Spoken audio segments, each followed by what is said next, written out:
రాత్రి వేళ కామాక్షి ఆయన పడుకున్న దగ్గరికి వచ్చి తట్టి లేపింది. ఆయన లేచారు. కేశపాశాన్ని తీసి ఇలా చూపించి ముట్టుకో అంది. ఆయన ఇలా ముట్టుకున్నారు. జిగురుగా ఉంది. ఏమ్మా జుట్టు జిగురుగా ఉందన్నారు. పాలు పోసి వెళ్ళిపోయావు అంది. అమ్మా నీ గుడి పునర్నిర్మాణం చేయాలని తాపత్రయపడ్డానమ్మా అన్నారు.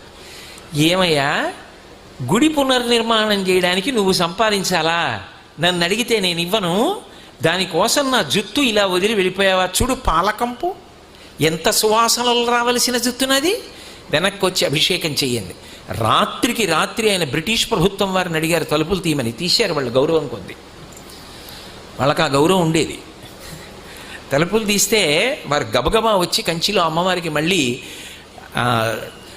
అభిషేకం పూర్తి చేశారు. ఆ తర్వాత ఎక్కడి నుంచి వచ్చిందో కాసుల వర్షం పడిపోయింది. ఆ దేవాలయం అంతా పునర్నిర్మాణం చేశారు.